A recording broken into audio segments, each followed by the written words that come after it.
केवट राम संवाद।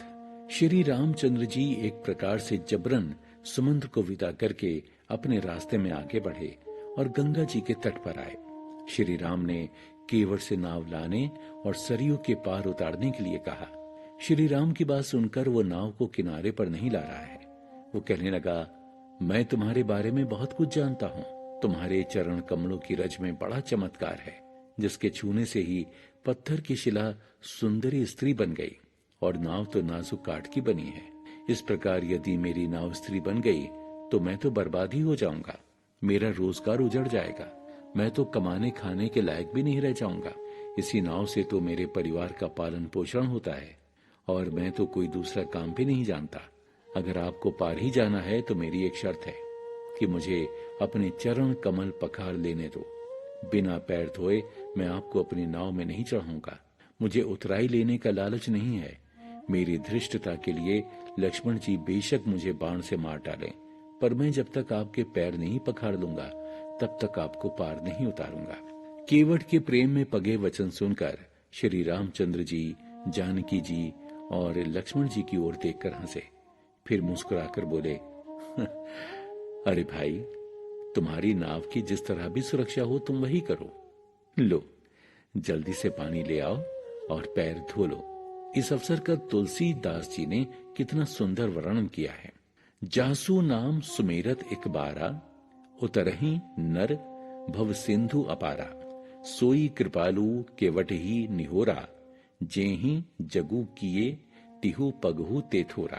काक भुषुंडी बोले, हे गरुराज सुनो, जिनका नाम एक बार स्मरण करने भर से मनुष्य अपार भवसागर के पार उतर जाते हैं और जिन्होंने वामन अवतार में जगत को 2 पग में नाप दिया था, वही कृपालु प्रभु श्री रामचंद्र जी गंगा नदी को पार उतारने के लिए केवट के निहोरे कर रहे हैं, बार बार उसकी खुशामद कर रहे हैं। कैसी विचित्र लीला है प्रभु की।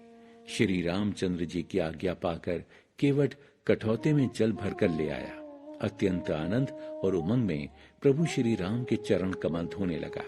देवता भी देखकर हर्षित होने लगे कि इस केवट से बढ़कर भाग्यशाली इस संसार में कोई नहीं है। केवट ने अपने पूरे परिवार को पास बुला लिया, सबको चरणोदक पिलाया, खुद पिया। चरणोदक अपने सिर पर चढ़ाकर अपने पितरों को भवसागर पार कराकर श्री राम, सीता, लक्ष्मण को प्रेम पूर्वक नाव में बैठाकर उस पार ले गया। अब प्रभु सीता और लक्ष्मण सहित नाव से उतरकर किनारे बालू में खड़े हो गए। केवट ने नाव से उतरकर दंडवत किया। दंडवत करते देखकर प्रभु को संकोच हुआ कि इसको उतराई तो दी ही नहीं। तब पति के हृदय की बात जानने वाली सीता जी ने प्रसन्न मन से अपनी रत्न जटित अंगूठी उंगली से उतारी। प्रभु श्री रामचंद्र जी ने केवट से कहा कि ये लो नाव की उतराई। पर वो क्या, केवट ने व्याकुल होकर प्रभु के पैर पकड़ लिए। वो विह्वल होकर बोला, हे नाथ, आज मैंने तो सब कुछ पा लिया है। मेरे दोष, दुख और दरिद्रता सब मिट गए हैं। मैंने आज खूब मेहनत की। विधाता ने आज मुझे भरपूर मजदूरी दे दी है। हे दीनदयाल, आपकी कृपा से अब मुझे कुछ नहीं चाहिए। हाँ, लौटती बार आप मुझे जो कुछ भी देंगे वो मैं प्रसाद समझकर और सिर नवाकर रख लूंगा। तीनों ने केवट से बहुत आग्रह किया, पर केवट ने कुछ भी लेने से मना कर दिया। तब प्रभु श्री राम ने उसे निर्मल भक्ति का वरदान देकर विदा किया। रघुकुल मणि श्री रामचंद्र जी ने स्नान करके पार्थिव पूजा की और भगवान शिव को सिर नवाया। सीता जी ने हाथ जोड़कर गंगा मैया से कहा, हे माता, मेरा मनोरथ कीजिए, जिससे मैं अपने पति और देवर के साथ सकुशल लौटकर तुम्हारी पूजा करूं। गंगा जी ने सीता जी की विनती को अपना अहोभाग्य माना। प्रभु श्री रामचंद्र जी ने निषाद राज से कहा कि भैया, अब तुम अपने घर लौट जाओ। ये सुनते ही उसका मुंह सूख गया। वह हाथ जोड़कर बड़े ही दीन वचन में बोला, हे प्रभु, मुझे कुछ दिन अपने साथ रहने दीजिए। जिस वन में आप जाकर रहेंगे वहां मैं आपके लिए सुंदर पर्णकुटी बना दूंगा। तब आप मुझे जैसी आज्ञा देंगे मैं फिर वैसे ही करूंगा। मैं सत्य कहता हूं, तब मैं कुछ न बोलूंगा। प्रयाग क्षेत्र की महिमा। तब प्रभु रघुनाथ, गणेश और शिव जी की वंदना करके गंगा जी को मस्तक नवाकर निषाद, लक्ष्मण और सीता जी को साथ लेकर वन को चले उस दिन वृक्ष के नीचे ही निवास किया। प्रातः काल की सब क्रियाएं निपटाकर आगे बढ़े और तीर्थराज प्रयाग के दर्शन किए।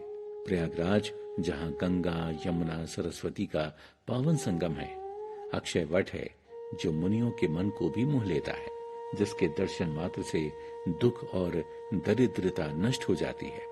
पुण्य आत्मा, पवित्र साधु जिसकी सेवा कर अपना मनोरथ पूर्ण करते हैं, वेद और पुराण जिसके निर्मल गुणों का बखान करते हैं, ऐसे सुहावने तीर्थराज का दर्शन कर सुख के धाम श्री रामचंद्र जी ने भी सुख पाया।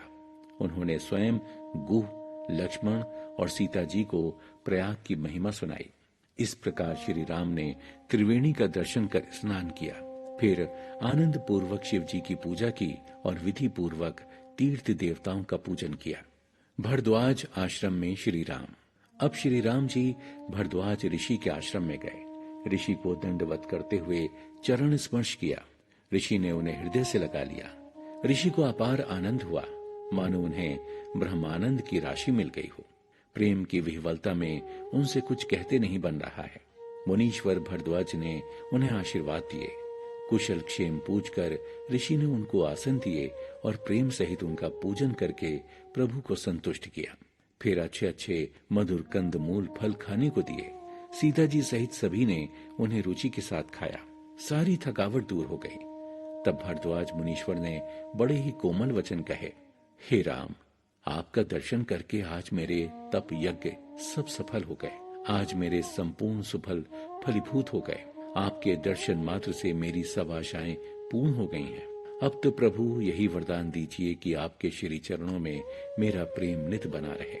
जब तक मनुष्य कर्म, वचन और मन से आपका दास नहीं बन जाता, तब तक करोड़ों उपाय करके वो स्वप्न में भी सुख नहीं पा सकता। श्री रामचंद्र जी बड़े संकोच के साथ बोले, हे मुनीश्वर, जिसको आप आदर दें वही बड़ा और वही सब गुणों की खान है। दोनों में वार्तालाप चल ही रहा था कि प्रभु आए हैं।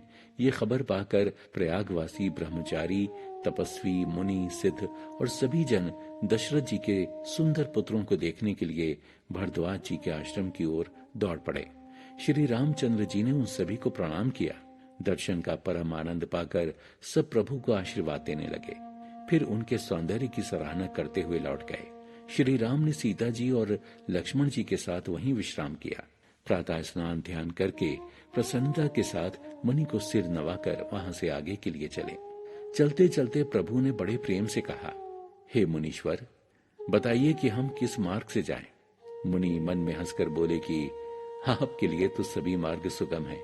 फिर मुनि ने 4 युवा ब्रह्मचारियों को उनके साथ कर दिया।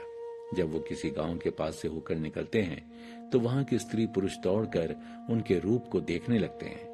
काफी दूर निकल आने के बाद श्री राम जी ने विनती करके चारों ब्रह्मचारियों को विदा किया। वो प्रभु की अनन्य भक्ति पाकर लौट गए। आगे यमुना जी के पार उतरकर सबने यमुना के पवित्र जल में स्नान किया। यमुना के किनारे पर रहने वाले स्त्री पुरुषों को जब पता चला कि गुह के साथ कोई आ रहे हैं तो सब लोग अपना काम धाम छोड़कर दौड़ पड़े और लक्ष्मण जी, श्री सीता जी और श्री राम का सौंदर्य देखकर अपने अपने भाग्य को सराहने लगे।